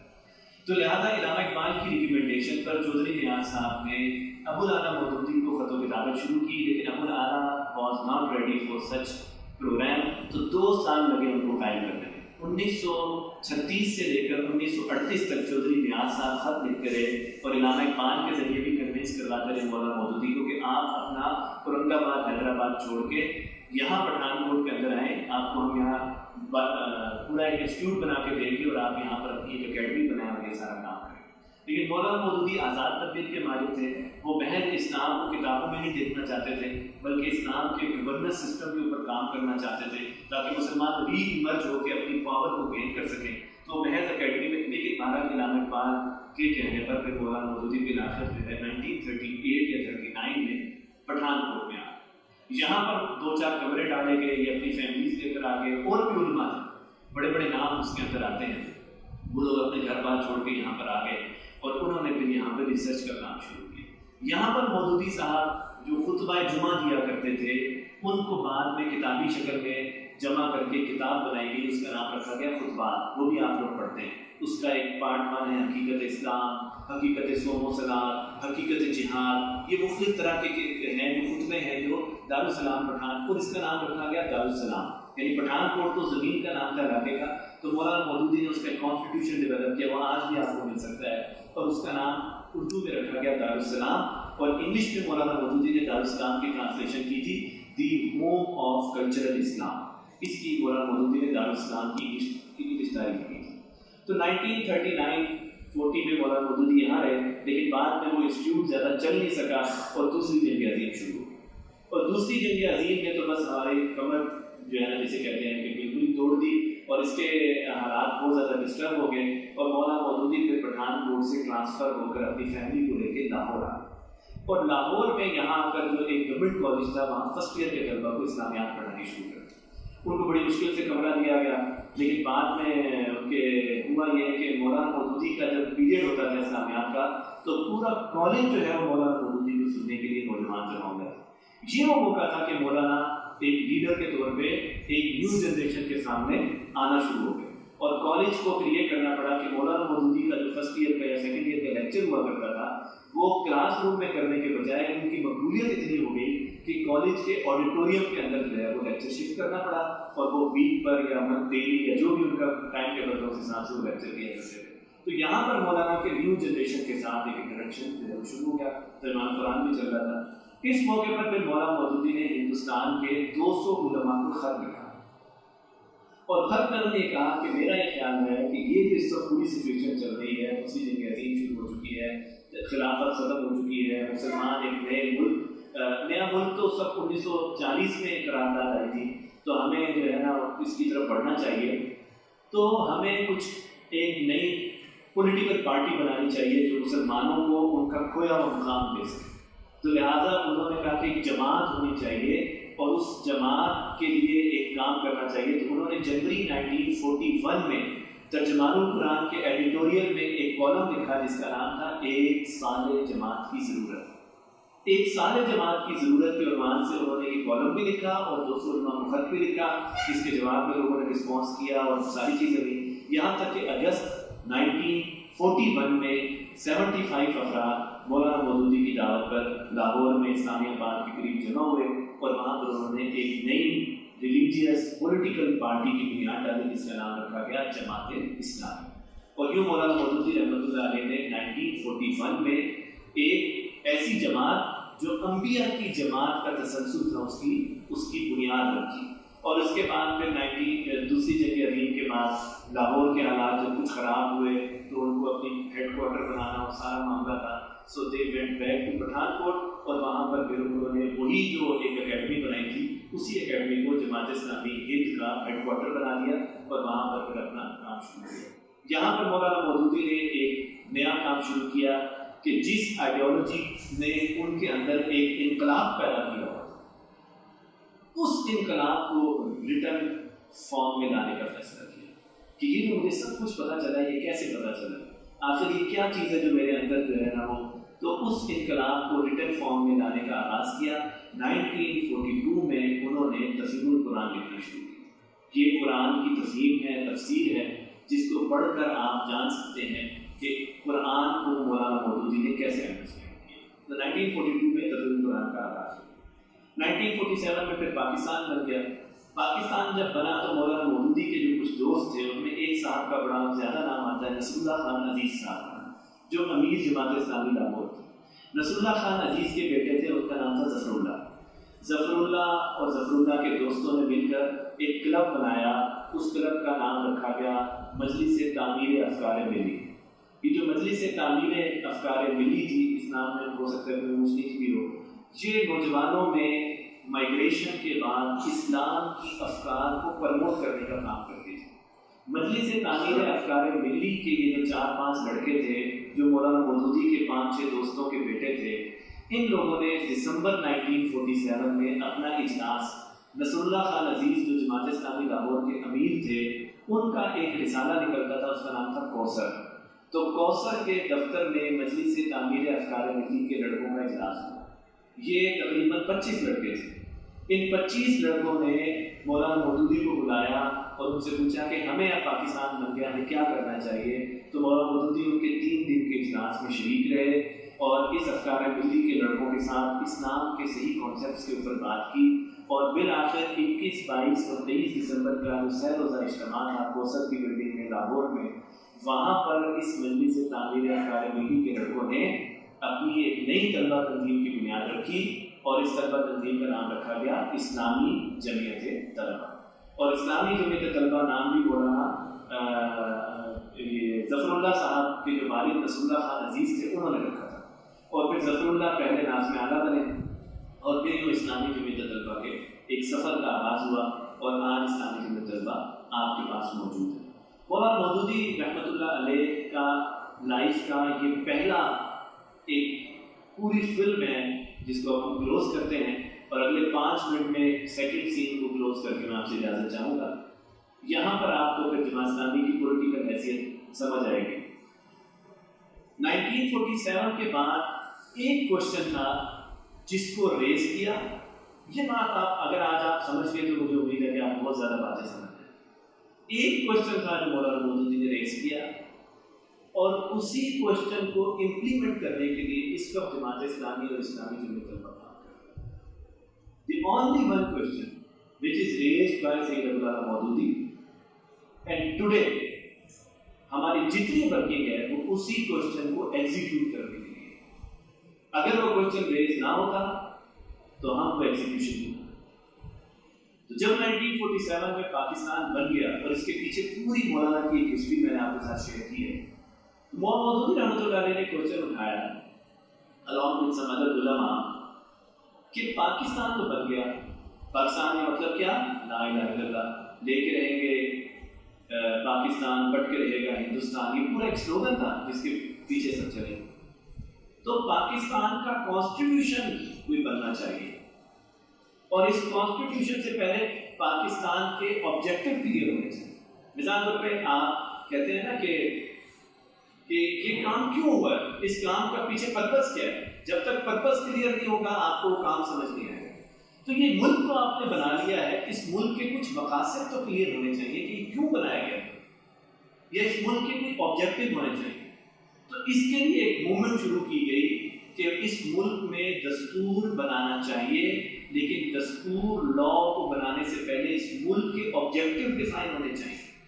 جیسے آپ کوئی این جی او بناتے ہیں، کوئی کلب بناتے ہیں، کوئی پروگرام بناتے ہیں، تو اس کے آبجیکٹو ڈیفائن کرتے ہیں 1 2 3 4 5۔ تو مولانا مودودی اور دیگر علماء نے کہا کہ آبجیکٹوز ہونے چاہیے اس ملک کے، اور کیٹاگوریکلی ہونے چاہیے، تاکہ ہم تو ختم ہو جائیں گے، ہمارے پاس جو جنریشنز آئیں گی انہیں پتہ ہونا چاہیے کہ یہ ملک کس مقصد کے لیے بنایا گیا تھا اور کن حالات میں یہ ملک بنا تھا۔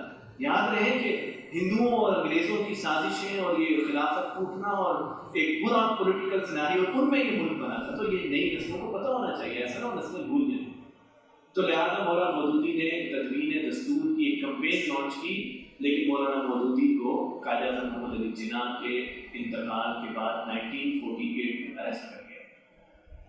1948 سے 1950 تک مولانا کی اس پوری کمپین کو ڈیفیوز کرنے کے لیے 2 سال around 20 months Maulana Maududi jail کے اندر ہے، لیکن اس دوران تحریک تدوین دستور اور مقاصد کی تحریک پورے پاکستان کے اندر چلتی رہی، یہاں تک کہ خان لیاقت علی خان نے 12 مارچ 1949 کو ایک کانسٹیٹیوشن بنانے سے پہلے، یہ بات آپ یاد رکھیں، کانسٹیٹیوشن آف پاکستان بننے سے پہلے 12 مارچ 1949 کو پاکستان بننے کے تقریباً 2 سال بعد اس ملک کے آبجیکٹو ڈیفائن کیے گئے کہ یہ ملک اس لیے بنا ہے، اور اس کو ہم کہتے ہیں آبجیکٹو ریزولوشن، اردو میں اس کو کہتے ہیں قرارداد مقاصد، جس کو پڑھ کر آپ کو مطالعہ پاکستان میں 10 نمبر مل رہے ہیں۔ یہ وہ ہے، یہ بنیادی طور پہ پاکستان کے کو اگر آپ سے کوئی پوچھے نا وٹ از پاکستان، تو آپ قرارداد مقاصد کو پڑھ لیں، یہ ہے پاکستان، اس کے لیے پاکستان بنا ہے۔ اس کے اندر کیٹیگوری کے لیے لکھا گیا ہے کہ پاکستان میں گورنمنٹ جو ہوگی سوورن پاور صرف ایک ہوگی، جو اللہ رب العالمین، اور اس سوورن پاور نے اپنی ساری پاور ڈیلیگیٹ کی ہے گورنمنٹ آف پاکستان، اور گورنمنٹ آف پاکستان الیکٹ ہوگی ڈیموکریٹک پروسیس سے، الیکشن کے ذریعے سے۔ عوام پولیٹیکل پروسیس کے ذریعے ایک گورنمنٹ الیکٹ کریں گے، اور یہ گورنمنٹ اللہ کے دیے ہوئے اختیارات کو استعمال کر کے گورن کرے گی۔ یہ بہت بڑی بات ہے۔ اب آپ دیکھ لیں پارلیمنٹ میں کیسے لوگ بیٹھے ہیں، کہ یہ اللہ کے دیے ہوئے اختیارات کو اللہ کے نظام کے مطابق چلا رہے ہیں؟ نہیں۔ تو یہ آپ کا کانسٹیٹیوشن کہتا ہے، قرارداد مقاصد۔ یہ بات میں 1973 میں کانسٹیٹیوشن کا حصہ بھی بن گیا، ہم اس بحث میں نہیں جاتے۔ یہ کوشچن تھا جو مولانا مودودی نے ریز کیا کہ جب تک پاکستان کے آبجیکٹو کلیئر نہیں ہوں گے اس ملک کو آگے نہیں لے جایا جا سکتا۔ تو آبجیکٹو کلیئر ہوئے، پھر دستور کی تدوین کی کمپین چلی اور پھر اس ملک کا دستور بنا. تو مولانا مودودی 1948 سے 50 تک جیل میں ہو گئے کہ یہ تو پتہ نہیں کن چکروں میں پڑ گیا, یہ ہم نے تو بس ملک بنا لیا. جبھی تو کہا جاتا محمد علی جناح نے ایک بات کہی تھی, بڑی اہم بات کہی تھی کہ میری جیب میں کیا ہے, کھوٹے سکے ہیں. یہ اسلام میں کچھ نہیں پتا, بس بن گیا, آگے دیکھو کیا ہوتا. وہ قاعدہ بھی فوت ہو گئی. یہیں پر مولانا مودودی پہ پروپیگنڈا شروع کر دیا انہوں نے کہ یہ دیکھیں کہ آبجیکٹیو ریزولوشن کی باتیں شروع کر دیا قرار, یہ تو پاکستان بننے کے خلاف. یہ وہ جھوٹا پروپیگنڈا ہے جو 1948 میں مولانا مودودی کے خلاف کیا ہے. حالانکہ مولانا کی پوری ہسٹری میں کسی کتاب میں اینٹی پاکستان کوئی چیز موجود نہیں, صرف ایک جھوٹا پروپیگنڈا کی ضرورت ہے. مولانا رہا ہو کر آئے, الحمدللہ قرارداد مقاصد بن چکی تھی, پاکستان اپنے آبجیکٹیو ڈیفائن کر چکا تھا. اس کے بعد کیا ہوا کہ ایک نیا معاملہ شروع ہو گیا, اور چونکہ جو غیر مسلم تھے وہ بڑے ہلنا شروع ہو گئے کہ اب تو یہ کہ ملک اسلامی نہ ہو گیا. جہاں پر آپ دیکھیں اس ملک کے ساتھ کیسے کیسے لمحہ چیزیں چینج ہوئی. میرے 5 منٹ مزید 5 منٹ میں تبدیل ہو گئے. آپ لوگ بھی کہہ رہے ہو کہ ختم ہی نہیں کر رہا, بول ہی نہیں رہا. یہاں پر قادیانیوں نے کا مسئلہ مولانا مودودی نے اٹھایا اور ایک کتاب لکھی, اس کا نام رکھا مسئلہ قادیانی, کہ یہ مسلمان نہیں, یہ گورنمنٹ کے بہت قریب جمع ہوتے جا رہے ہیں. تو حکومت پاکستان میں مسئلہ قادیانی لکھنے پر مولانا مودودی جیل میں ڈال دیا. تو 1948 سے 1950 تک بھی جیل میں رہے. ابھی 3 سال باہر گئے, 1953 سے 1955 تک جیل کے اندر چلے. اور قادیانیوں کو بالآخر مولانا مودودی کی اس اویئرنیس کے بعد 1973 میں کیا ڈکلیئر کر دیا گیا, نان مسلم, کہ قادیانی جو ہے وہ مسلمان نہیں ہو سکتے, نہیں, کیونکہ وہ ان کا اپنا ایک نبی ہے, ان کا اپنا ایک فلسفہ ہے, ساری کی ساری چیزیں. اس کے بعد پھر پہلا کانسٹیٹیوشن اس ملک کے اندر بنا 1956 میں. اب جو جماعت اسلامی پولیٹیکل پروسیس کے اندر شریک ہے, اسلامی جمعیت طلبہ جو اسلام کی ایگزیکیوشن کے لیے کام کر رہی ہے, یہ بیسیکلی اس قرارداد مقاصد کو ایگزیکیوٹ کرنے کے لیے کر رہی ہے. اگر اس ملک کے آبجیکٹو یہ کہتے ہیں کہ اس ملک پہ حکومت کس کی ہے, اللہ کی, اور اللہ نے اپنی حکومت چوزن پیپل کو دی ہے بذریعہ گورنمنٹ آف پاکستان, سو ان کی رسپانسبلٹی ہے کہ قرآن و سنت کو امپلیمنٹ کریں. تو میری اور آپ کی جو پوری اسٹرگل ہے وہ بنیادی طور پر قرآن و سنت کو اس ملک میں امپلیمنٹ کرنے کے لیے. یہ آپ کا کانسٹیٹیوشن کہتا ہے. اگر آپ کا کانسٹیٹیوشن کہتا ہے کہ نہیں, تو پھر ہم ایسی اسٹرگل نہیں کریں گے. آپ کے کانسٹیٹیوشن نے کہا ہے کہ یہ اس طرح کریں. ہم اس پرپز کے لیے اسلام کو محض مسجدوں تک محدود نہیں کیا, بلکہ اسلام کو ہم نے گورن کرنے کے لیے وہ پوری تھاٹ, تھیوری, فلسفہ, فلسفی, آئیڈیالوجی جو 1947 سے پہلے تھی, اس کے لیے ہم اس ملک کے اندر کام کر رہے ہیں. انفارچونیٹلی اس ملک میں کبھی ایسا موقع نہیں آنے دیا کہ اسلام کو صحیح قوت کے ساتھ یہاں پر آنا دیا. تو مولانا 48 سے 50 بھی اریسٹ رہے, 53 سے 55 بھی اریسٹ رہے, 56 میں پاکستان کا پہلا کانسٹیٹیوشن آیا, لیکن ایوب خان صاحب آ گئے اور 57 میں بھی مارچ کر دیا, ساری سیاسی جماعت پابندی لگا دی. 62 میں پھر جماعت کلی نیا کانسٹیٹیوشن آیا. 1963 میں مولانا مودودی نے ریوائیو کیا اور آل پاکستان اجتماع عام کال کیا کہ اب ایک اجازت مل گئی ہے. تو لاہور میں کون سا گیٹ ہے وہ موچی کے بعد, وہاں پر جماعت اسلامی نے پورے پاکستان کے ورکرز کو جمع کیا اور وہاں پر جماعت اسلامی کے اس اجتماع عام پہ ایوب خان کے ووٹوں نے حملہ کیا. اور جماعت اسلامی کے پہلے کارکن جو ہے وہ 1963 میں اللہ بخش جو ہے وہ شہید ہو گئے ان گنڈوں کے حملے میں. اس موقع پہ مولانا مودودی کی وہ آڈیو ہے, آپ نیٹ پہ لکھیں مولانا مودودی اسپیچ 1963, آپ کو مل جائے گی, آڈیو میں مل جائے گی. وہ لاؤڈ اسپیکرس کی آوازیں آ رہی ہیں, شور, لاؤڈ اسپیکر بھی بند کر دیا, سب کچھ بین کر دیا. جہاں پر جماعت اسلامی ایک پولیٹیکل اسٹرکچر کے اندر کنورٹ ہوئی, اس سے پہلے ایک اکیڈمی کے طور پہ کام کر رہی تھی, تحریری ریسرچ اور تحقیق کا کام کر رہی تھی. جہاں پر جماعت اسلامی ایک صحیح پولیٹیکل پارٹی کے طور پہ, جب خود ہی حکومت نے ہندوں کے ذریعے, وہاں پر مولانا مودودی نے صرف ایک جملہ کہا تھا, ہزاروں کا اجتماع تھا, لاؤڈ اسپیکر بھی نہیں لگا ہوا تھا, کہ سارے لوگ خاموشی سے بیٹھ گئے, کوئی بندہ اپنی جگہ سے نہیں گیا, کوئی بندہ اپنی جگہ سے نہیں گیا, تو سارے لوگ بیٹھ گئے. تو وہاں پر کسی نے مولانا مودودی کو کہا کہ آپ بھی بیٹھ جائیں, تو مولانا مودودی نے کہا کہ اگر اب میں بیٹھ گیا تو پھر کھڑا کون رہے گا. یہ بڑا تاریخی جملہ تھا مولانا مودودی نے ایک لیڈر کی حیثیت سے, کہ آپ لوگ اپنی سیفٹی کے لیے بیٹھیں, میں آپ لوگوں کو واچ کر رہا ہوں. اور فوری بعد ادھر کارکن شہید ہو چکا تھا, اس کو کچھ لوگ لے کر طبی امداد کے لیے چلے گئے, لیکن اجتماع عام جو ہے وہ اسی طرح جاری رہا. یہاں پر پھر اس عرصے میں جو 60s کا پیریڈ ہے, مولانا ایک انٹرنیشنل لیڈر کے طور پہ بھی سامنے آئے. سعودیہ کا, اردن کا, فلسطین کا, شام کا, عراق کا وزٹس کیے, کیونکہ تفہیم القرآن مولانا مودودی لکھ رہے تھے تو اس کے لیے ضروری تھا کہ یہ سارے مقامات کو دیکھیں.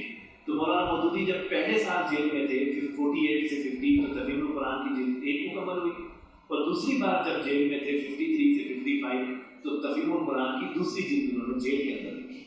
اور اس کے بعد 1962-64 میں عرب ممالک کے کافی دورے کیے, اور عربوں نے پھر سعودیہ نے مولانا کو بلایا, ایک اسلامی یونیورسٹی کے کانسیپٹ کے اوپر بات کی, رابطہ اسلامی بنی, OIC بنی, یہ سارے مسلمانوں کی یونٹی کے جتنے پلیٹ فارم بنے اس میں مولانا مودودی کی مشاورت شامل. اسی زمانے میں چونکہ ایوب اور جماعت اسلامی ایک دوسرے کے مقابلے میں آگے تھے تو جماعت اسلامی ورسز ایوب پولیٹیکل چیزیں چلنا شروع ہوئی, اور ایوب نے سہارا لینا شروع کیا سوشلزم کا. اور ایوب کے کیبنٹ میں ایک لڑکا ہوتا تھا, اس کا نام تھا بھٹو, ذوالفقار علی بھٹو, وزیر خارجہ تھا ایوب کا. اس نے بعد میں جو ہے نا دیکھا کہ یہ حالات تو اس طرح جائیں تو اس نے ایوب کی کیبنٹ سے 1965 کی وار کے بعد علیحدگی اختیار کی, اور 1966 یا 1967 میں ایک نئی پارٹی کی بنیاد رکھی جس کا نام رکھا گیا پاکستان پیپلز پارٹی. اور ادھر پاکستان پیپلز پارٹی سوشلسٹ نعرے کے ساتھ مارکیٹ کے اندر آئی, اور ادھر اس سوشلسٹ نعرے کے اگینسٹ جو کام کیا وہ ایک ریلیجیس پولیٹیکل پارٹی نے کام کیا جس کا نام تھا جماعت اسلامی, جس کا اسٹوڈنٹ ونگ تھا اسلامی جمعیت طلبہ. وہ ہمارے منور حسن صاحب بڑی اچھی بات بتاتے ہیں کہ یہ نعرہ لگاتے تھے کہ جیسے ہی آتے تھے نا چوک پہ کہتے تھے انقلاب انقلاب انقلاب. تو اسلامی جمعیت طلبہ نے اس نعرے کے اگینسٹ نعرہ دیا تھا انقلاب انقلاب اسلامی انقلاب, کہ انقلاب صرف یہ نہیں ہوگا جو تم لوگ چاہتے ہو, انقلاب وہ ہوگا جو رب تعالیٰ کے حکم سے آئے گا جس کا نام ہوگا اسلامی انقلاب. اور یہ نعرہ آج بھی اسلامی جمعیت طلبہ کے جلسوں کے اندر انقلاب انقلاب اسلامی انقلاب کے نام سے ہوتا ہے. اور اسی نعرے کی پاداش میں 1969 میں اسلامی جمعیت طلبہ کے پہلے ناظم مرکزی مجلس شورا کے رکن ڈھاکہ, اس وقت بنگلہ دیش ہمارے ساتھ ہوتا تھا, تو ڈھاکہ میں جو اسلامی جمعیت طلبہ کے ناظم تھے عبد المالک, یہ 1969 میں اسی نعرے کی پاداش میں شہید کر دیے گئے. اور 1969 میں جب مولانا مودودی رحمۃ اللہ علیہ کو اچنا میں یہ اطلاع آئی کہ اللہ بخش کے بعد 1963 میں وہ جماعت اسلامی کا کارکن تھا, تو 1969 میں اللہ بخش کے بعد نوجوان لڑکے کو 15 اگست 1969 کو ڈھاکہ یونیورسٹی کے اندر سریے مار مار کر جو ہے وہ شہید کر دیا گیا. تو مولانا مودودی بڑے تحمل کے ساتھ کھڑے رہے اور انہوں نے کہا کہ یہ اسلامی جمعیت طلبہ کا پہلا شہید ہو سکتا ہے, آخری شہید نہیں ہو سکتا. یہ اس لیڈر کا ویژن تھا کہ ابھی تو جانے دینے کا آغاز ہوا. عبد المالک کے بعد فوری بعد مصطفیٰ عمران شوکت ڈھاکہ کے اسلامی جمعیت طلبہ کے ناظم بنے, مصطفیٰ عمران شوکت کو بھی شہید کر دیا گیا. مصطفیٰ عمران شوکت کے بعد جو ڈھاکہ کے ناظم بنے انہیں بھی شہید کر دیا گیا. اور یہاں تک کہ 1971 میں جو پوری ایک وار ہوئی اور اسلامی جمعیت طلبہ وہاں پر پاکستان بچانے کے لیے 10,000 اسلامی جمعیت طلبہ کے کارکن مفتی بانی کے ہاتھوں شہید ہوئے تھے. یہ تحریک ایسے تھوڑی آپ کے ہاتھوں میں آئی ہے, مولانا مودودی ایسے تھوڑی امام انقلاب کہ جنہوں نے لوگوں کے اندر وہ انقلابی نظریہ پیش کیا کہ جس کے نتیجے میں لوگ اپنی جانوں کی پرواہ کیے بغیر بھی اپنے کیریئر اور وقت تو بہت دور کی بات اپنی جانوں کا نذرانہ بھی اس تحریک کے لیے پیش کیا. یوں سید مولانا مودودی ایک پولیٹیکل پارٹی جماعت کی مرج ہوئی, اسلامی جمعیت طلبہ بھی پاکستان کی سیاست کے اندر آئی. یونینس کے الیکشن میں اسلامی جمعیت طلبہ نے کلین سویپ کرنا شروع کیا اور پاکستان میں یہاں ذوالفقار علی بھٹو کی حکومت بن گئی. لیکن جو اپوزیشن تھی وہ جماعت اسلامی ہی کی تھی, کیونکہ second largest party Pakistan Peoples Party کے بعد جو پاکستان کے اندر تھی وہ جماعت اسلامی تھی. یہ باقی تو نون بھی شین علی P P T I F S یہ کچھ نہیں ہوتی تھی. اور پھر جو ہے نا کانسٹیٹیوشن آف پاکستان بنا 1973 کا کہ اس ملک کو اگر اس فیڈریشن کو بچا کے رکھنا ہے تو ایک لا ہونا چاہیے. اس لا کو بنانے میں جماعت اسلامی کا بڑا کنٹریبیوشن. اور مولانا مودودی رحمۃ اللہ علیہ کی وہ تفسیر القرآن کا پورا سلسلہ ہے وہ 1972 میں مکمل ہوا. وہ 6 جلدیں ہیں تفسیر القرآن, جلد اول سے جلد 6 تک. یہ پڑھنے تو آپ کو صحیح اسلام کا کانسیپٹ سمجھ آ جائے گا. اس کے بعد مولانا نے سیرت نبی پر کتاب لکھنے کی کوشش کی, لیکن مولانا کی زندگی جو ہے وہ نہیں دی تھی. اور مولانا مودودی رحمۃ اللہ علیہ نے 1979 میں 76 سال کی عمر میں مولانا مودودی میں انتقال ہو گیا. مولانا مودودی اپنے بیٹے کے پاس امریکہ چلے گئے تھے آخری 2 مہینے علاج کے لیے, وہیں پر ان کا انتقال ہوا فصلوں میں. اور مولانا مودودی کا ہر بر اعظم میں جنازہ کرا گیا. ان کی میت کی جو زمانے کے ڈائریکٹ سروسز نہیں تھی, پہلے ایک بر اعظم چلتی تھی, دوسرے تقریباً 3 سے 4 دن بعد مولانا مودودی رحمۃ اللہ علیہ کا کی میت جو ہے وہ پاکستان آئی. 25 ستمبر 1979 کو ان کا انتقال ہوا.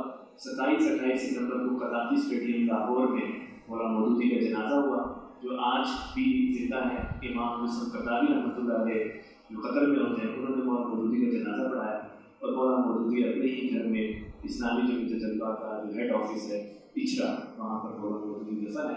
مولانا مودودی کے حوالے سے پتہ نہیں شورش کاشمیری نے یا کس نے یہ بات بتائی ہے، مجھے پوری یاد نہیں ہے، کہ امریکہ کی ایک ٹیکسی کے اندر ایک سفر کی بات ہے کہ کسی نے ان سے پوچھا، کہ ڈرائیور نے پوچھا کہ تم بہت اداس ہو، مولانا مودودی کا انتقال ہوا اور خبر پھیلی تو کیا؟ اس نے کہا کہ بھی انتقال ہو گیا کسی کا، پیسنجر نے یہ کہا. تو اس نے ڈرائیور نے پوچھا کہ کوئی جوان تھا؟ تو اس نے کہا جوان فکر تھا. اس نے کہا تمہارا کوئی عزیز تھا؟ اس نے کہا کہ عزیز 10 جہاں. وآخر دعوانا الحمدللہ.